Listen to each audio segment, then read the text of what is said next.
Transportation Subcommittee 2, Transportation Infrastructure and Funding Committee to order for Tuesday, February 1st. It is now 4 p.m. Please open the roll.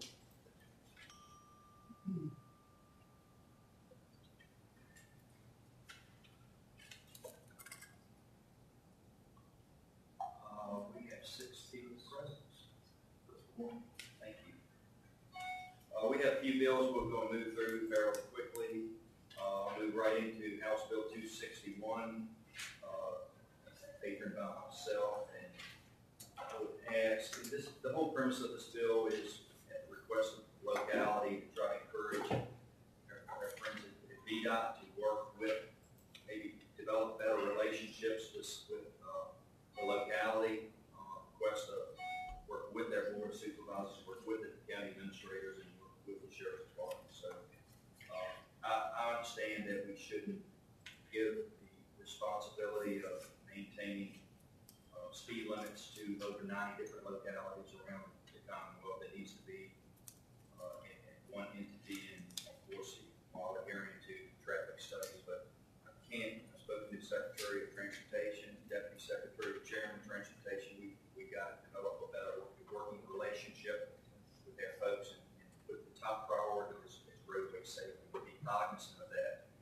If we just save one life, we'll nose it out. We know distracted driving contributes to a lot of accidents on our road, but we've got to work, be diligent about maintaining safe roadways across the country. So, I move to lay House Bill 261 on the table. Second.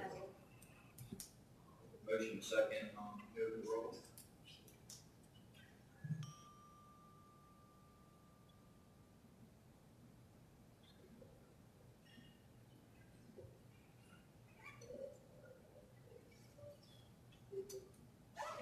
House Bill 261 is laid on the table by vote 6-0. Next is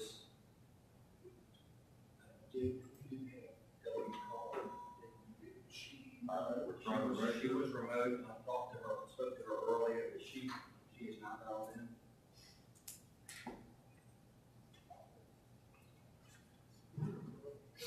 Supposed to be.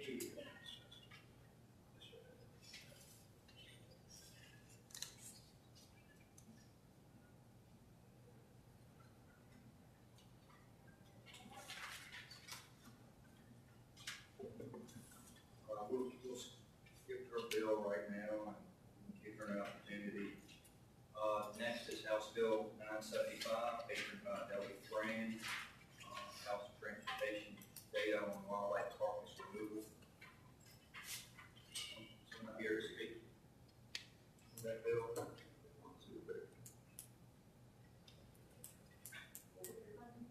Good old Craig.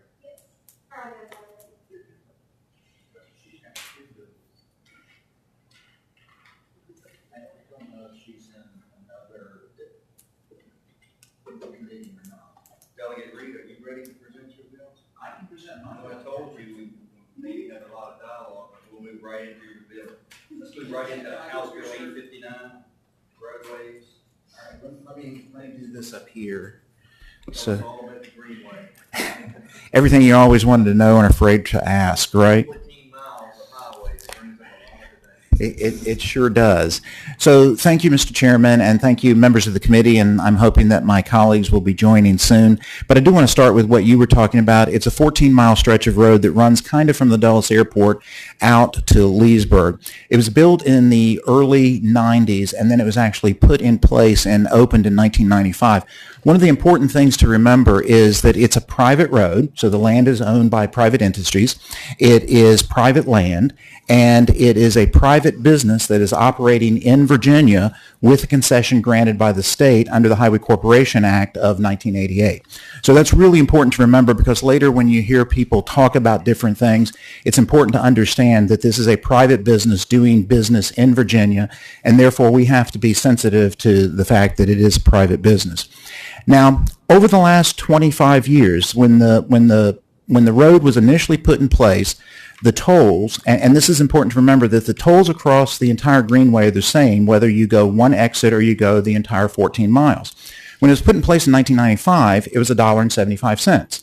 It's now $5.80, which means that it has outpaced the rate of inflation by 81%. So it should be somewhere in the neighborhood of $3.20, but it's not. It's much higher than that.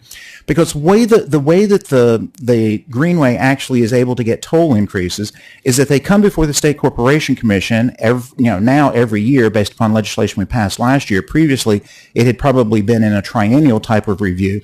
But they would come before the State Corporation Commission and they would submit their case. The county would come down and say that you should not get a rate increase. I even testified in, I think it was 2020 or 2021, that they should not get a rate increase, but they still got a 5% increase in the off-peak hours. So this is one of those things where it's like you almost end up with it being the prototypical definition of insanity, where it's like you keep doing the same thing and expecting a different result because you keep coming down, you keep saying that we don't want a toll increase, but the toll increases keep going up. And so that really kind of precipitated this particular language and this particular piece of legislation. And last year we started on this, and this really has been kind of a 4-year process because whether it's me or it's now Governor Youngkin who says he wants to be able to reduce the cost of living for people, across the Commonwealth, I really can't do anything about the rising cost of your home, your home value, and you probably don't want me to because you probably have a lot of your retirement sunk into that. But if we can do something about actually reducing the cost of the tolls, which for some people in Loudoun County have been rated at being $400 or $500 a month.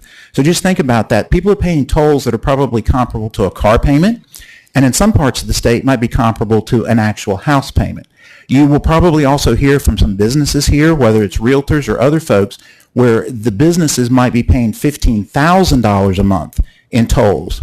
When I was listening to the testimony and Senator Spruill was asking a question of the same bill that was going on in the Senate, he made a comment about the fact, he goes, I don't know why anyone would want to live in Northern Virginia just because of this. And I get it. And we have a whole lot of tolls up there.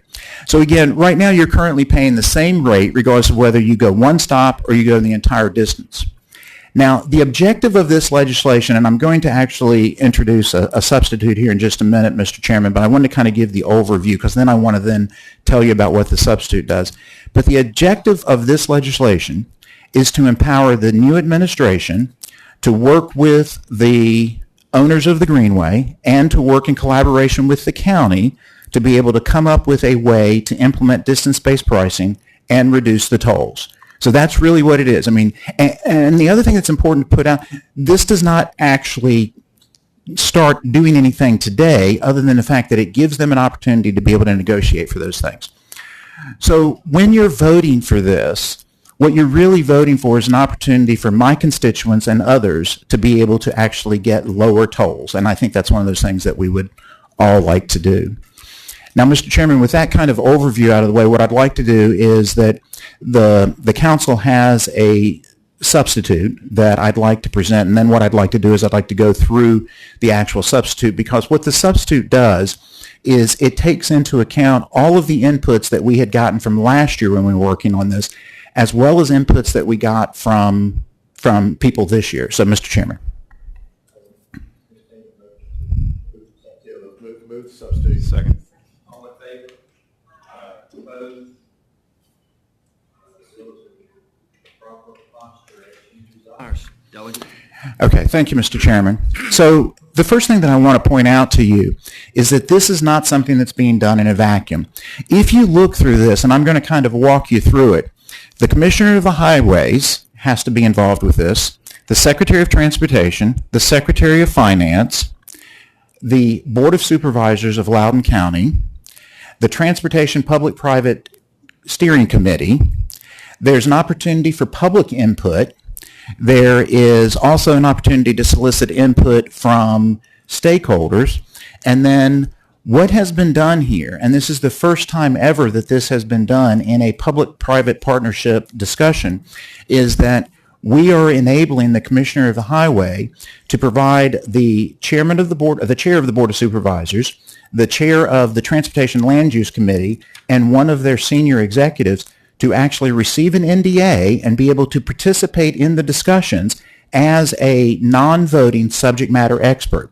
So there is a lot of opportunities for input in this to be able to drive this towards the right solution. Now, keeping in mind that the current administration has only been in place for like maybe 14 days or something, if you look down at the very end of this, what we've done is that the provisions of this act shall expire on January 1st, 2024. So that means that if this becomes law on July the 1st of 2022, they would have all the rest of 2022, they'd have all of 2023, so effectively 18 months, plus the time that we're discussing it now.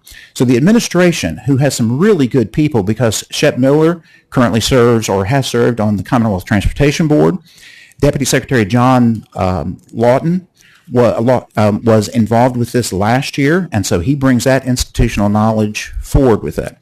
So that's the part about who's involved with this. The other thing that I think that it's important to point out, and this is the substitute is now before you, and this is in lines 16, 17, and 18. As we all know, down here we use a term that we refer to as being in the public interest. And we use that when we're providing directions to the State Corporation Commission or when we're doing other things.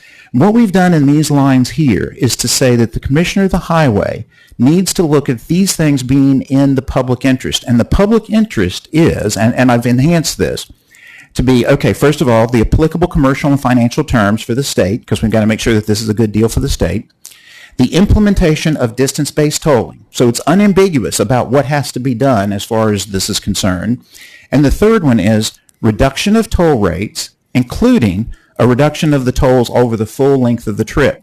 Because some of our colleagues who actually have jurisdictions out in the western part are concerned that, oh my gosh, if it's $1 in the eastern end, by the time that you get out to the far end, it's going to be $14. But what we're doing here is we're saying that it has to be a reduction in the full length. And that means that currently it's $5.80 at the full length, so it's got to be that or something less. So, Mr. Chairman, members of the subcommittee, that's the bill as it is today. And again, this is something that has kind of been in works for the better part of 4 years, with a lot of work already done by the Northam administration. And I think I've taken the inputs not only from the Board of Supervisors, but also from other stakeholders, and I think that we've made this a better bill. So I'm open to any questions that you might have, and then I know that we have some people here who would like to speak in favor of the bill. Any questions for the patron? All right, we'll tell you, we do have several people signed up remotely to speak. I would ask at this time, is there anyone present that wants to speak in favor of this bill? Yes, I'm sorry. Substitute listed. Can we discuss the substitute real quick now? Oh, there it is. It's up now. Yeah, it's up now. Mr. Chairman, I can give you my copy if you want. Yeah,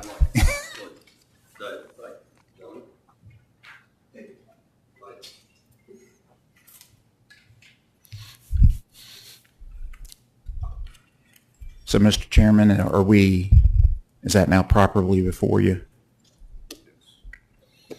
Any questions for the patron before we move into testimony? All right, this time, in person, anyone here to speak in favor of this bill? Thank you, Chairman Wyatt and committee, for allowing me to, or the privilege to speak to you today. My name is Al Christian. I represent Premium Distributors of Virginia as well as the Reyes family in Virginia. I also have been a Virginian since 1989 in Loudoun County and live about 2 miles away from this roadway. So I've been involved personally in this roadway for many, many years. For us, we first of all like to thank Delegate Reed for all his hard work on this.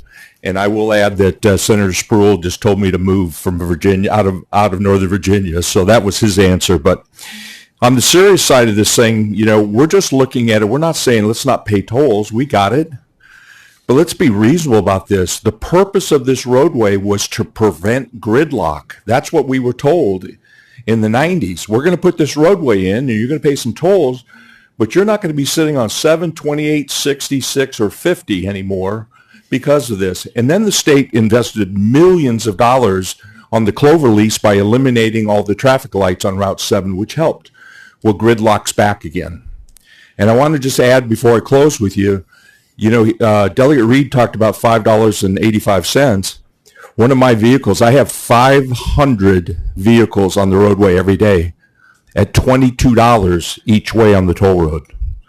So when you start adding that up, so I used to use the toll road. I don't use it at all personally.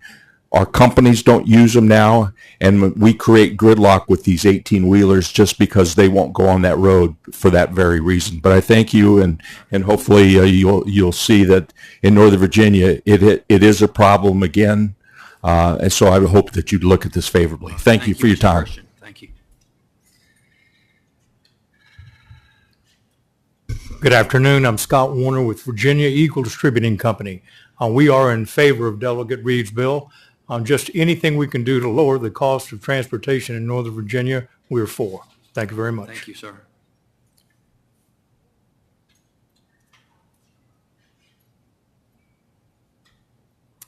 Good afternoon, Mr. Chairman and members of the subcommittee. Mary Beth Coya with the Northern Virginia Association of Realtors and also speaking for the Virginia Association of Realtors. We support the bill. Our association has 13,000 members in Northern Virginia that are on the roads all the time.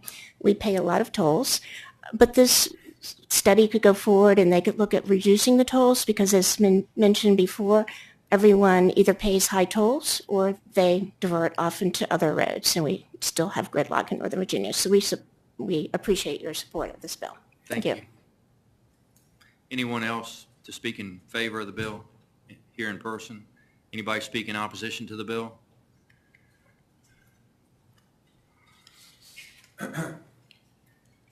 Mr. Chairman, Clark Lewis at Troutman Pepper, representing the County of Loudoun.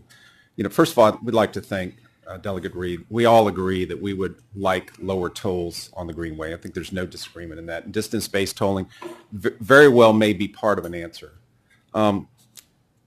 We were here last year, many of you were here, when we talked about the Highway Corporation Act. And for year after year, we brought bills in the Highway Corporation Act trying to get greater regulatory oversight for the process that protects those who use the road, the owner, and the county to make sure that tolls are reasonable and fair.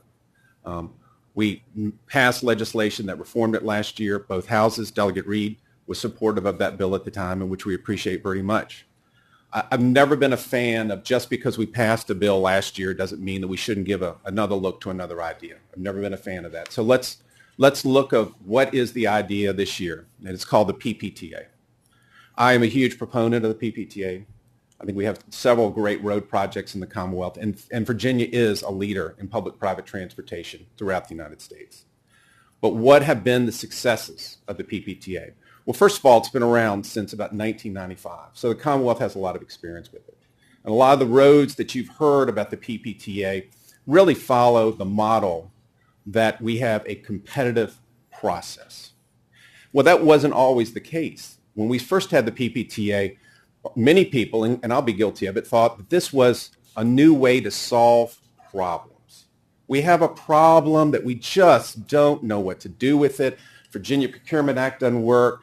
The public-private laws that we had, design, build, bid, just didn't work. There's the PPTA. Let's get the PPTA to solve our problem.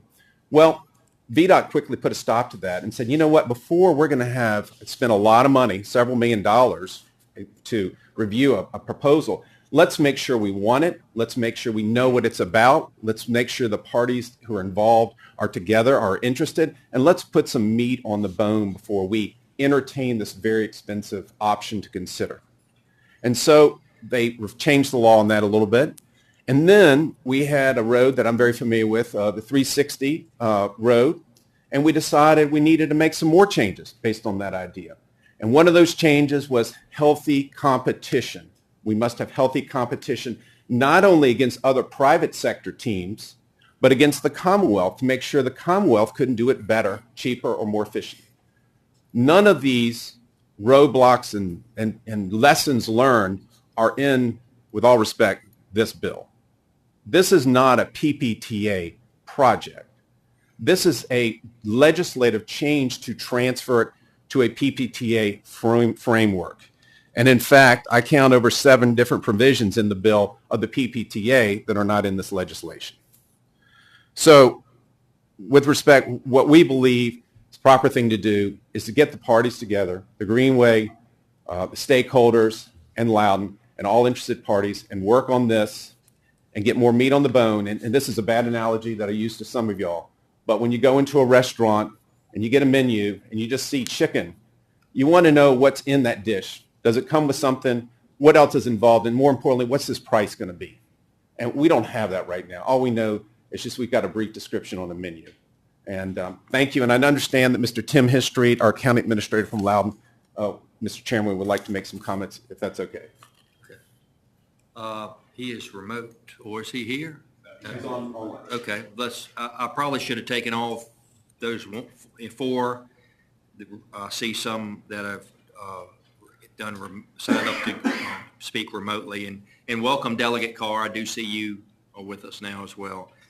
So at this time, we'll continue with folks that are in person. Anyone else in person here to speak in favor of this bill?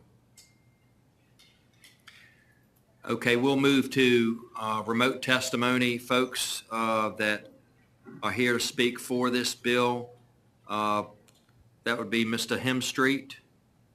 Oh, I'm sorry. He's against this. All right, let's start with Ms. Pangle.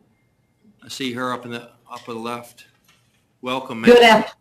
Good afternoon. Can you hear me okay? Yes, ma'am. Awesome. Thank you. Mr. Chairman and members of the committee, thank you for allowing me to be here. My name is Gwen Pangle. I'm the chair of the Governmental Affairs Committee for the Dulles Area Association of Realtors, and I am here to speak on behalf of our association in favor of Senate Bill 445.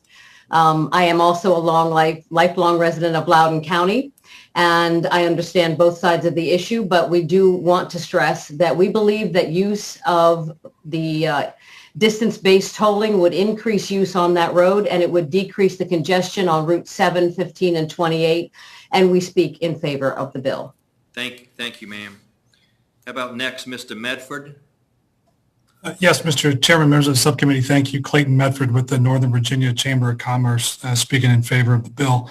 As you heard before, businesses that rely on fleets of vehicles are very concerned about the cost of tolls, but all businesses also feel the pressure from their employees about the cost, the time, and just the stress of a daily commute in Northern Virginia. And for a long time, the Greenway has been underutilized because of the high tolls, and other roads have been even more congested for the same reason. And so, we as a chamber have adopted a philosophy of using every tool in the toolbox to move people in the region, and believe that moving the Greenway under the PPTA does help unlock the potential of the Greenway to be a more effective tool. And as Delegate Reed pointed out, it would move hopefully toward distance-based tolling and other things, but this does just start the negotiation, and are really hopeful that doing so would lead to a better use of the road. So thank you. Thank you, sir. Next, we have County Administrator Mr. Hemstreet from Loudoun County. Thank you, Mr. Chairman. I'm speaking in opposition, so I want to make sure that we're at that point. Yes, sir, we are. The floor is yours. So thank you for letting us speak. Just a quick reminder, as the county administrator for Loudoun County since 2009, I've been very familiar with the Greenway, been working on this for a long time, and I'm very familiar with this issue. I think Clark Lewis appeared before you a few minutes ago. I just want to reiterate what he said, which is this is not a traditional PPTA. Our concern with the bill is it's kind of focusing on the process and not necessarily the end result. Our focus as the county is on the end result and getting the best deal that we can for all the people that have testified before you today. So, as such, because this road is exclusively in Loudoun County, and the majority of people that use it are Loudoun County residents, we feel very strongly that the county should have input on the final deal and what the end result is. So given that the issue is of great importance and significance to the county and to our residents, we very much want to ensure that the resolution that is decided is a workable resolution, so that we're not before the General Assembly again. We're asking for legislation again and again. And so as such, I can assure you that we're committed working with TRIP 2, to working with the administration and interested stakeholders. And we would like very much the opportunity to develop a solution outside of the legislative process. And so that's kind of what we're suggesting and sums up our opposition to the bill, Mr. Chairman. All right. Thank you, sir. Thank you for being with us today. We have one more remote person. It's a representative of State Corporation Commission, Ms. McGill. Yes. Good afternoon, Chair, members of the committee. I am not here to speak either for or against the bill. I'm just here to answer any questions on behalf of the commission if they might come up. Thank you. Do we have any additional questions?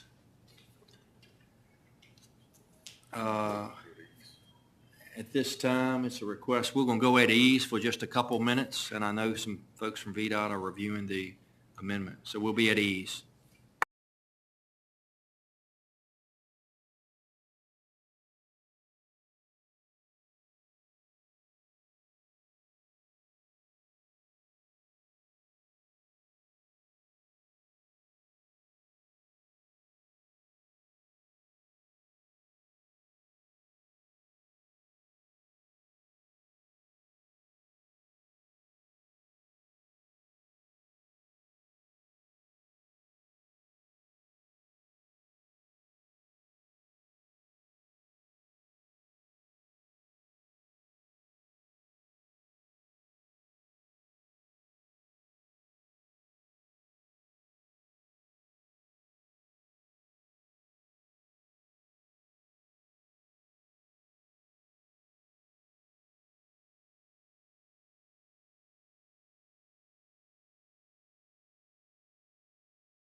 Call the meeting back to order. We're going to move on to another bill. We're going to come back to that bill. I think it's maybe another amendment that is going to come forward, or the current language is going to be amended. So I would like Delegate Carr, are you ready to present your bill?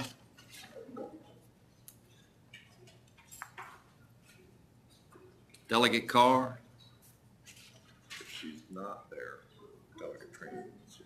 Funding for a new child Okay, welfare. Yes, Mr. Chairman, I'm working my buttons here. I'm here. We have two, wait, I have another bill I can move to if we can move to Delegate Trans. I'm right here if you want me. All Thank you. right. Go ahead, Delegate Carr. Thank you, Mr. Chairman. HB 633, this is the one that's been brought to me by the Virginia Association of Counties. This bill contains enabling language with no mandate. It clarifies language from my bill 2021, my 2021 bill, which was HB 1903, which gave local governments the authority to lower speed limits on roads they administered, helping them swiftly create safer neighborhoods and more pleasant shopping areas. More importantly, this legislation helps localities address speeding-related fatalities, which have increased 25% in the past 3 years. HB 633 steps in to allow local governments with highways in their business and residential zones to lower the speed limit on these stretches of roads. This bill cleans up language to allow local governments to fully participate in my original intent of this bill. Jeremy Bennett from AVECO is here to answer any questions about the bill. Thank you, Mr. Chairman. Thank you, Delegate Carr. Any questions for the patron?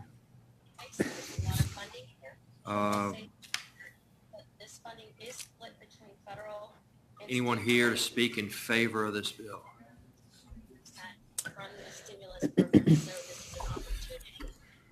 Good afternoon. Good afternoon, Mr. Chair, members of the subcommittee. Jeremy Bennett with the Association of Counties. I just want to thank Delegate Carr for bringing forward this bill that would expand to county governments outside of Arlington and Henrico the authority already given to other local governments to lower their speed limits for safety issues. I understand that VDOT is likely to have some concerns about this bill, but we definitely appreciate efforts and intentions that allow local governments to respond more readily to the needs and desires of their citizens. And echoing your comments earlier about your bill, definitely think that we can improve our relationships with VDOT and certainly encourage those conversations to continue. So with that, we support the bill, and thank you for your time, and thank the delegate. Thank you. Anyone else speak in favor? Welcome. Mr. Chairman, Noel Dominguez on behalf of Fairfax County. We also support the bill for the and follow the comments made by Mr. Bennett, and thank the delegate for also introducing. Thank you very much. All right, thank you. We have 3 folks that have signed up online to speak. Mr. Gordon. Hi there, committee. My name is Wyatt Gordon. I'm speaking on behalf of Virginia Conservation Network, and we are in favor of this bill. So thank you very much. All right, thank you, sir. Mr. Tyndall, or Ms. Tyndall? I don't see. Mr. Doyle? Do we have a Mr. Doyle there? No. Pardon me? Go ahead, sir. Oh, Mr. Tyndall? Hello, I was in virtual purgatory. Thanks very much. I'm Brantley Tyndall with Sports Backers, and we support this bill. Even some of the localities that do currently have the ability to lower their speed limits in places where people are walking and more likely to be struck and killed, there are some inapplicable roads that would help complete a network of slower streets around a business corridor or a neighborhood or a school, and so it helps provide some of that enabling. And just to echo sort of the rationale for this bill, speeding has increased drastically. Since 2019, 140 extra people were killed in Virginia related to speeding. That's from about 345 to 445, or it's even more than that, sorry. But and we had the highest number of traffic fatalities in the state on record, at least in many decades, at 967. So this is a life-saving measure that we support. Thank you very much. Thank you, sir. Mr. Doyle, welcome. Thank you, sir. Thank you, Chairman. Thank you, committee members. My name is Mike Doyle. I'm with the Northern Virginia Families for Safe Streets. We are a group, all volunteer, pedestrian, and cyclist, vulnerable road user focused group. On behalf of our group, we support this bill strenuously because a small core of our members are people that have been either killed, family members have been killed, or seriously injured. And the common denominator on these crashes is speed. And speed kills, it maims. At 20 miles an hour, 1 in 10 persons are killed. At 30 miles an hour, it's 5 in 10. It's exponential. So taking the speed limit from 25 to 20 or 15 at the discretion of the locality will help improve safety on the streets. What happens with the other 9 people at 20 miles an hour, they are injured. Some are seriously injured. Like myself, it took me 3 years to recover neurological damage. Other people are crippled physically and permanently cognitively. So we ask that you seriously consider this bill. It will help to save lives at the jurisdiction discretion. Thank you. Thank you, sir. Anyone else here that will remotely to speak for the bill? Mr. Chairman, speaking to the bill. Anyone here to speak against this bill? If I'm understanding it correctly, similar to your bill, this gives local authority over top of VDOT roads, not just private roads, as I think last year's bill did. So it's expanding it beyond, I think, what is probably necessary. So at the appropriate time, I have a motion. Delegate Carr, would you like to respond? I understand the concerns about localities and the other trying to expand it. So I understand what's going on. Thank you very much. Thank you. And yeah, I do have concern. I know like I said earlier, on my bill, over 90 localities around the Commonwealth, and we've got to make a conscious effort in VDOT. I can't stress it enough to keep our roads safe with pedestrians and motorists on the road. So hopefully we'll see more cooperation on more folks working together while moving vehicles down the road. So Delegate Yes, Barker, sir. Thank you. So my motion is to lay the bill gently on the table. So the motion has been made to lay the bill on the table and it's properly seconded. Any further discussion? Okay. Call for a vote. Please open the roll.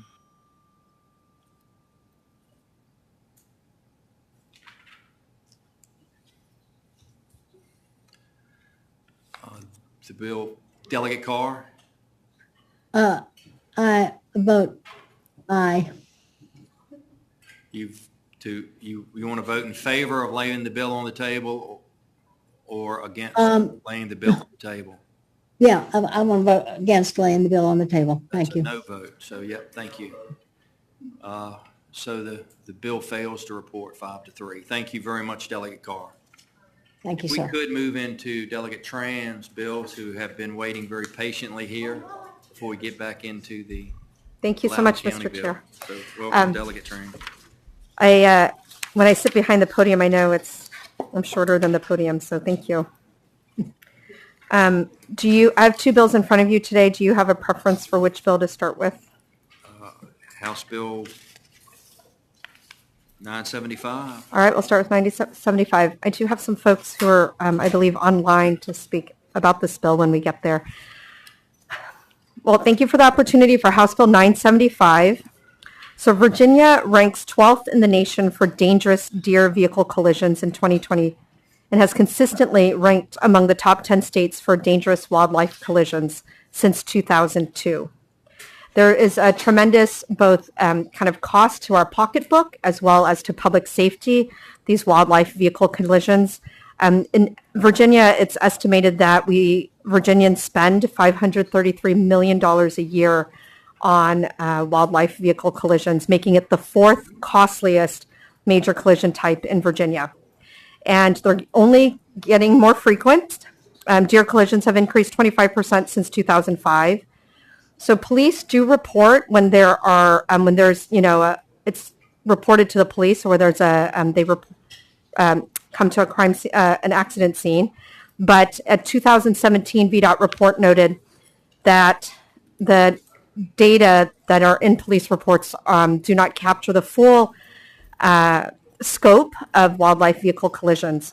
Currently, VDOT is engaging in a pilot to collect information about carcasses as part of their, when they go out to collect the carcass, they report the location of where those collections take place.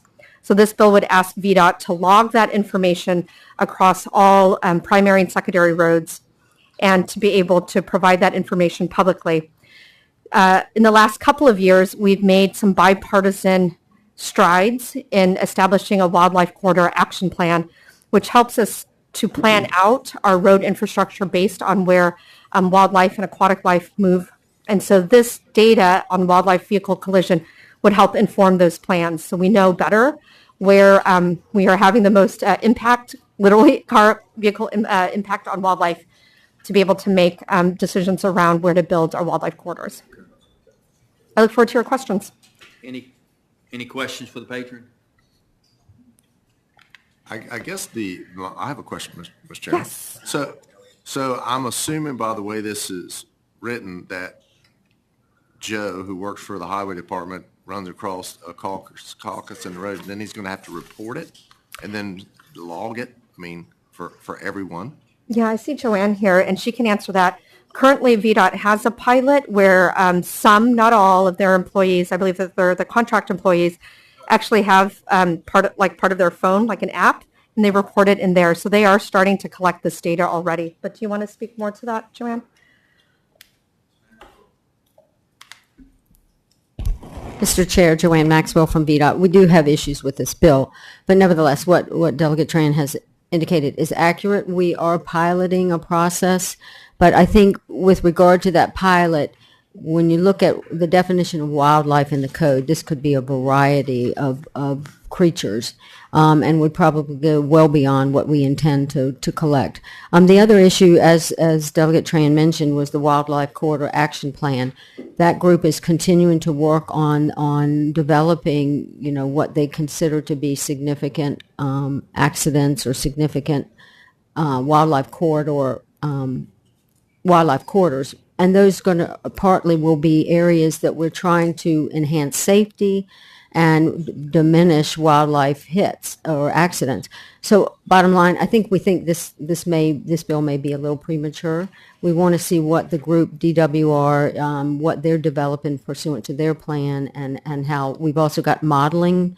We've got VTTI working with us on a modeling plan to look at how to go about collecting wildlife hits more accurately. So at this point in time, we feel like this bill is premature. Okay, all right, thank you. Any other questions for the patron? Anyone here in person to speak in favor of this bill? We do have folks signed up. 75. Mr. Gordon, welcome. Hello, thank you for having me back. Yes, I'm here to speak in favor of this bill. It is incredibly difficult for us to solve a problem that we can't quantify, that we can't understand. So this is just kind of the first step to better tracking of this problem so that we can help avoid these huge damages to Virginians and other folks who are passing through our Commonwealth, and so that we can start to build out strategies to avoid these types of accidents in the future. So on behalf of the environmental community, we at VCN are fully in favor. Thank you. Thank you. Mr. Shelton.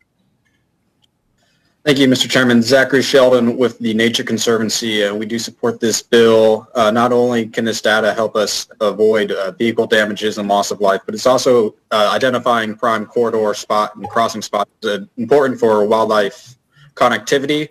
And just a note, at the federal level, the infrastructure package includes $350 million for wildlife crossing projects. So getting more data on where to best put these projects will help make Virginia more competitive for those funds. Thank you. Thank you. Ms. Bowes? Yeah, thank you. Misty Bowes here with Wild Virginia. I'm also a member of the Virginia Safe Wildlife Corridors Collaborative, and it was the work of that group of folks coming together, agency reps, nonprofits, everyone coming together and trying to get their head around this issue and figure out what we need to know to make good decisions about where to put wildlife crossings. And again, we keep coming back to the problem of just not enough data. There's some police report data, it's limited. There's some insurance data, again, locationally very limited. And then there is some carcass data being collected by VDOT, but again, very limited. And so right now there is modeling being done for the Wildlife Corridor Action Plan, and that's great. But again, it's based on very, very limited data, up to 5 to 9 times greater in most cases than is actually being reported. So if we want to make the best use of our funds, and we do in the Wildlife Corridor Action Plan and in all of our crossing decisions, we need this good information. So it just seems like a simple solution to a complicated problem, but I do know that that will take some time and effort, but it's great that there are things like this app already that are ready to be rolled out if we can just get it moving. So thank you. All right, thank you. Ms. Bomer? Hi, thank you, Mr. Chair. Ellie Bamer with Environment Virginia, and for the reasons already said, we are also in support of this bill. Thank you. Thank you. Any questions for the patron? You want to wrap up, or any other comments, Delegate Tran? Sure. It's just, I think we didn't receive a FIS for this, so I think that knowing that VDOT has already established a pilot where they've already defined which type of wildlife species to collect the data on, we thought that this would help to expand that pilot to all the roads so that we can have a full picture of where these types of collisions are taking place in Virginia. You want to speak?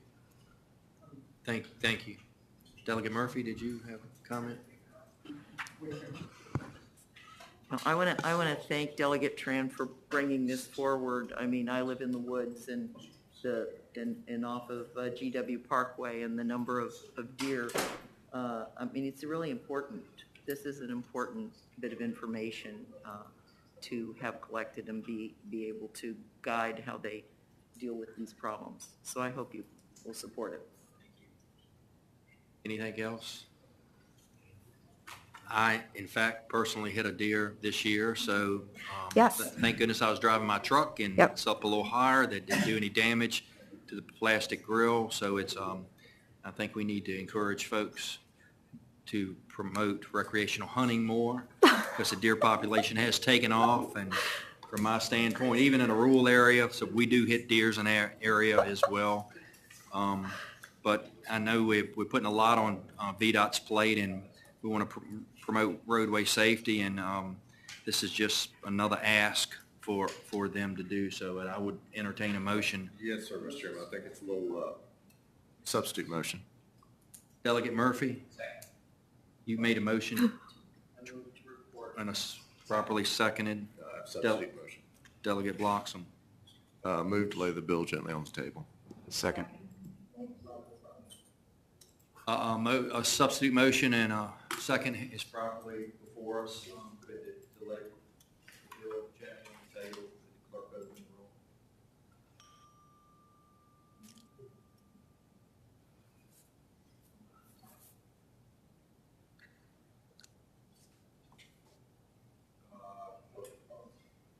Delegate Carr? Carr votes no. Delegate Carr votes no. The bill fails to report 4-3. Delegate Tran, you have one more bill before us. I do have one more bill, sir. HB 992. So this gets at having the Commonwealth Transportation Board develop a plan for using some of the funds that will be available to Virginia through the infrastructure program. It's the PROTECT program, which is specifically about addressing at-risk infrastructure. So per the infrastructure report card in 2021, we had 613 bridges, or 4.4% of bridges in Virginia were structurally deficient. We had 356 dams considered high hazard. 14% of our roads were in poor condition. And each year, motorists pay about $517 in costs due to driving on roads in need of repair.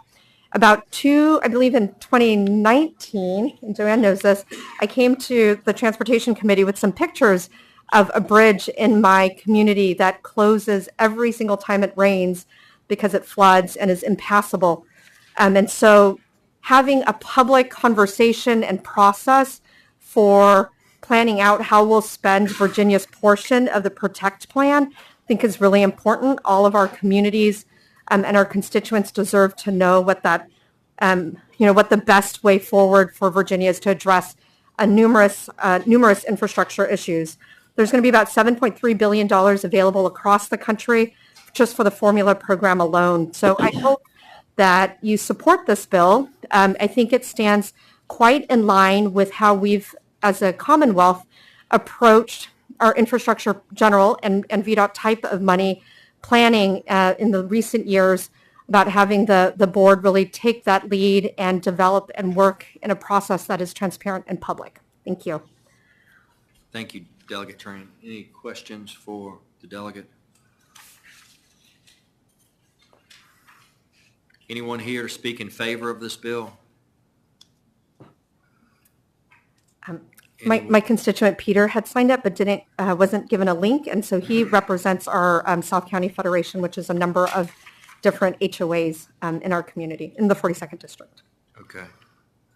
He's not in the... He didn't get it said that it was too full, and he didn't get the link. So I just wanted to mention his name. Okay. All right. Thank you.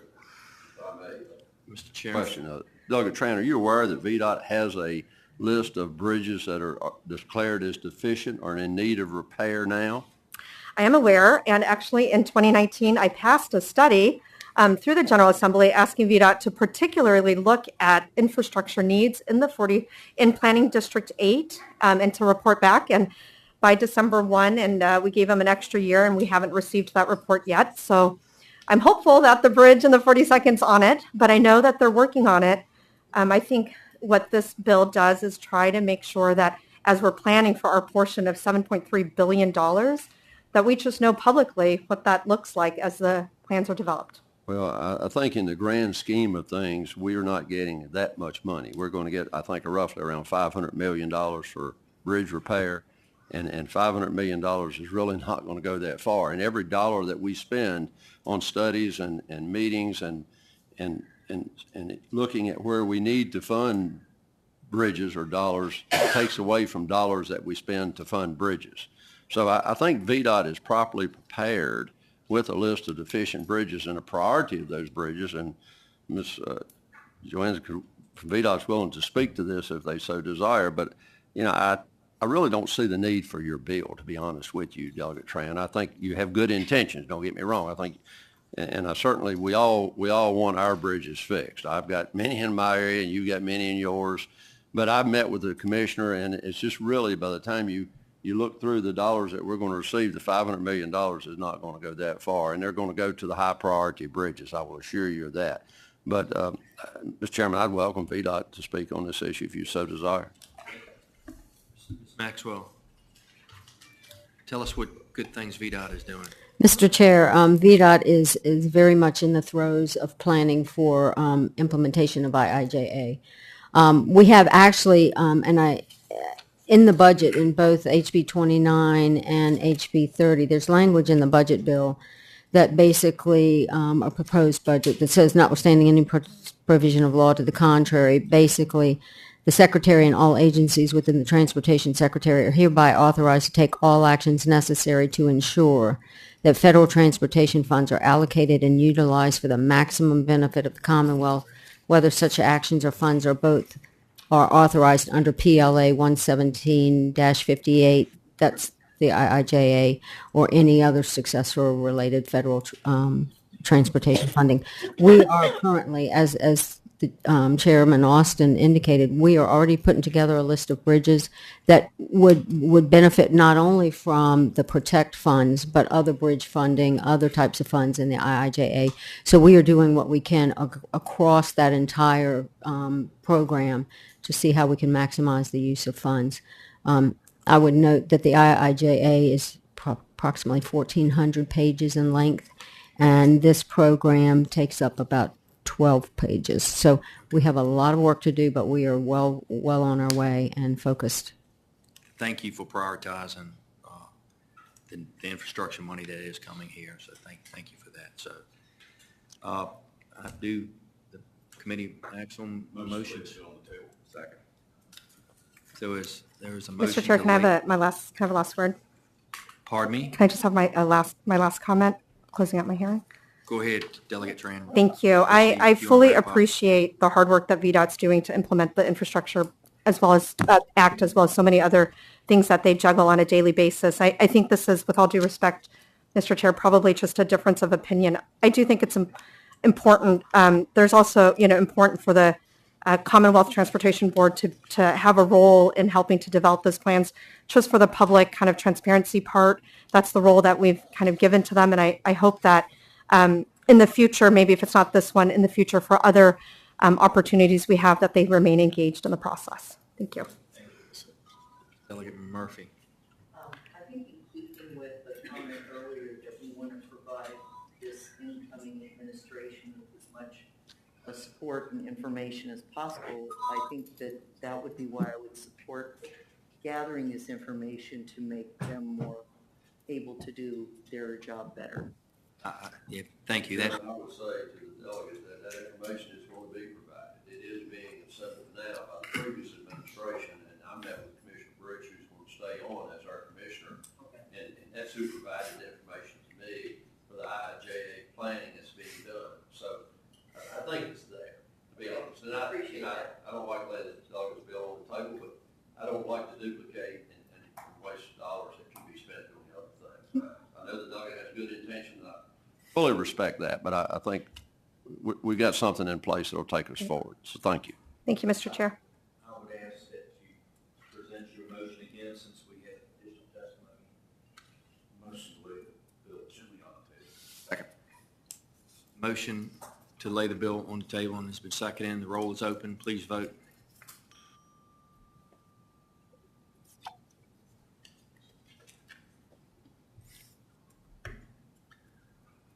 Delegate Carr. Carr votes no. Thank you, Delegate Carr. The bill fails to report 5-3. Thank you, Delegate. Thank you so much. Thank you, Mr. Chair. We have one more bill to act on before we get back to Delegate Reed's bill. That's HJ 100, Delegate Corey's bill.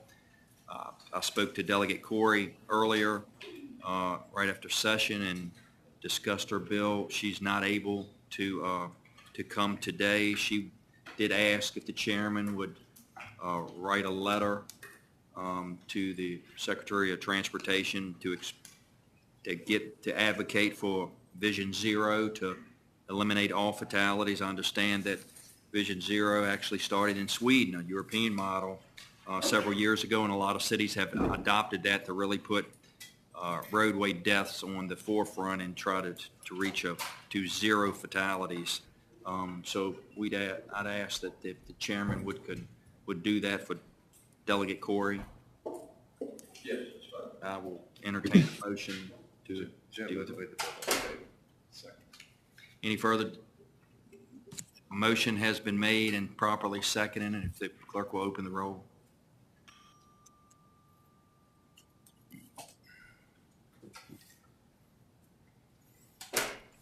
Delegate Carr? Carr votes yes.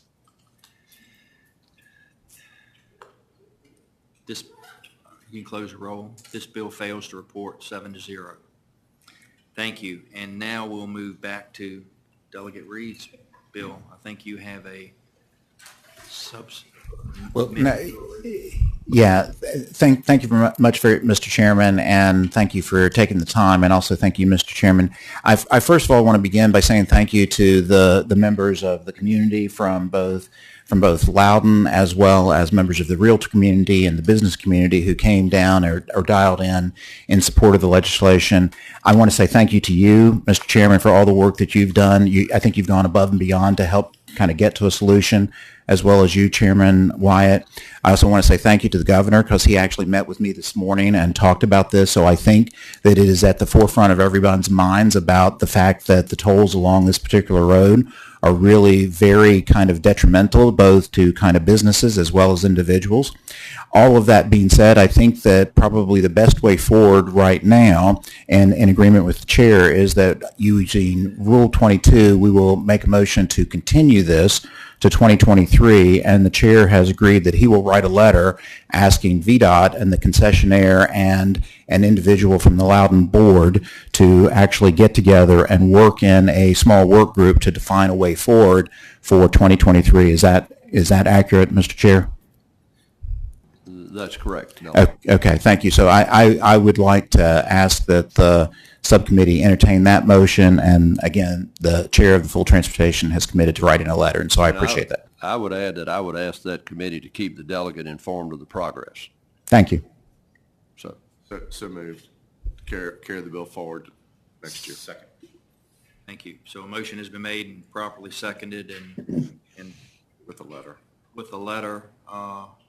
So all in favor? Aye. Opposed? Motion carries. And I want to thank all the work the chairman did as well as Delegate Reed, after even Secretary of Transportation as well as the governor's office is very much plugged in. So I know they want to reach a resolution on this bill. Just need to get more folks on the same page, whether it be Loudoun County and all the stakeholders in this. But this is 14 miles of road that I understand has been a going discussion a lot longer than I have been here. So let's give this new administration, the new Secretary of Transportation, those folks an opportunity to try to resolve this for the betterment of all the folks in Loudoun County, not just your folks, but folks that live out in the furthest most part, Delegate Goditis, and as well as Delegate LaRock. There. So, Over there too. okay. So, thank you for all the work. I know it's a lot of moving parts and bringing a lot of people together. So hopefully we will get to a resolution. So motion to adjourn. Second. We stand adjourned. Thank you.